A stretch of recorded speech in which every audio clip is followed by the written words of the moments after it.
requirements para sa pag-renew ng passport ngayong 2025. Yan po ang pag-uusapan natin sa video na to.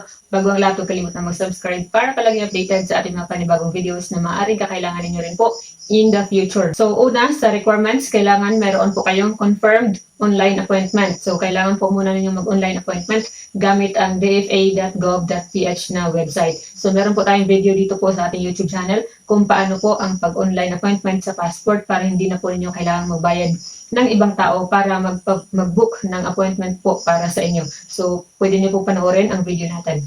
So pangalawa, accomplished application form. So kailangan po, ito pong application form ng passport ay hindi na po kailangan mag-fill up gamit ang ballpen or hindi na kailangan handwritten.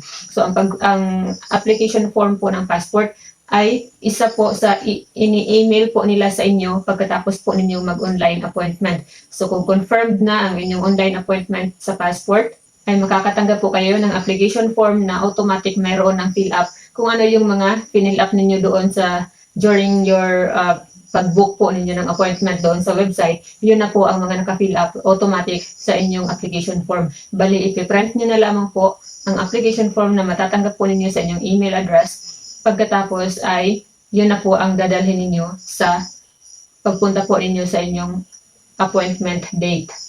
So pangatlo, syempre, personal appearance. Kailangan po na ikaw mismo ang magpunta pagdating ng iyong appointment. Hindi po pwede yung so kahit na magre-renew ka na lang, hindi pa rin po pwede na ibang tao ang pag-utusan mo dahil kinakailangan pa rin po ang biometrics at firma para po sa passport. So next, kailangan din po ang current e-passport with photocopy of data page. So i-photocopy niyo po lahat ng data page ng inyong kasalukuyang e-passport na nag-expire na. So ano ba yung e-passport? So yan po yung inyong passport ngayon. So kung makikita po ninyo, ito pong merong logo na chip dito sa inyong passport. Ito po ang e-passport. So anyway, I think halos lahat ay e-passport na ngayon kasi ang DFA ay nag-umpisa mag-issue ng e-passport simula 2009 pa. So siguro halos lahat ng mga passport natin ngayon ay e-passport na. So merong again makikilala niyo ang old passport at ang bagong passport dahil ang bagong passport ay meron na pong chip dito na logo. So isa din sa mga requirements na kailangan ang original face ay authenticated documents that will support the change of name. So halimbawa, sa pag-renew mo ng iyong passport, halimbawa gusto mong baguhin ang iyong apelyido or ang iyong pangalan. So kailangan kang magdala ng supporting documents galing sa PSA. So halimbawa, kung ikaw ay gustong mag-change ng apelyido dahil ikinasal ka na, ikaw ay babae na ikinasal na, kailangan mo magdala syempre ng PSA marriage certificate na nagpapatunay na ikaw ay kinasal sa iyong asawa na may ganitong apelyido. Dahil magbabago ka nga po ng apelyido gamit ang sa mister mo. So kung ikaw naman ay kinasal pero gusto mo pa rin panatilihin ang iyong apelyido pagkadalaga, so hindi na po kailangan magdala ng PSA marriage certificate. So annotated birth certificate para sa mga gustong baguhin ang pangalan. Halimbawa, nagkaroon ng correction ang iyong PSA.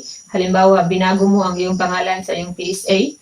So, kailangan mong dalhin ang iyong annotated birth certificate. So, itong annotated birth certificate, ito yung PSA birth certificate na mayroong correction doon sa gilid na nakasulat na binago ang iyong pangalan. So, kung binago ang iyong pangalan sa PSA, syempre kailangan mong dalhin ang magpapatunay na PSA annotated birth certificate para ma-change din sa DFA ang iyong pangalan.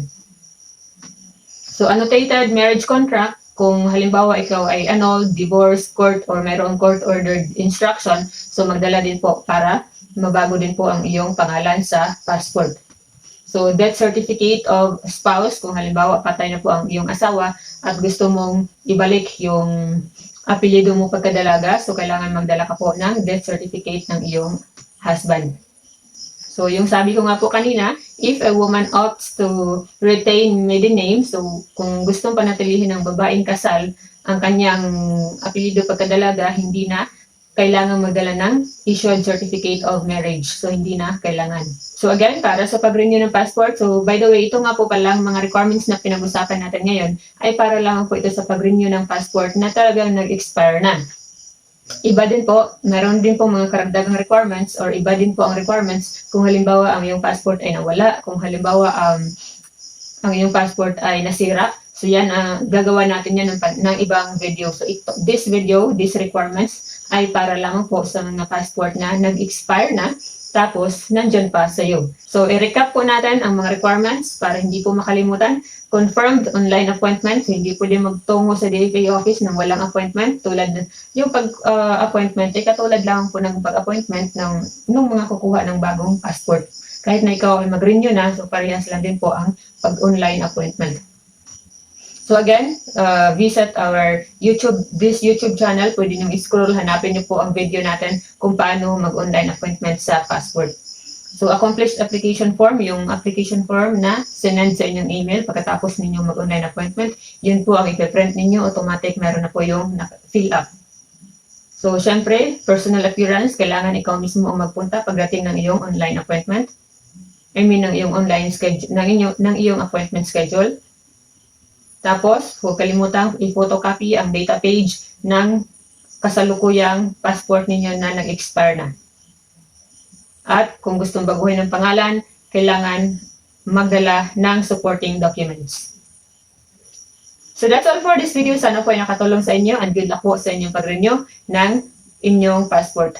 So again, huwag kalimutang mag-subscribe dito sa ating YouTube channel para lagi updated sa ating mga panibagong videos na maaaring kakailanganin nyo rin po in the future.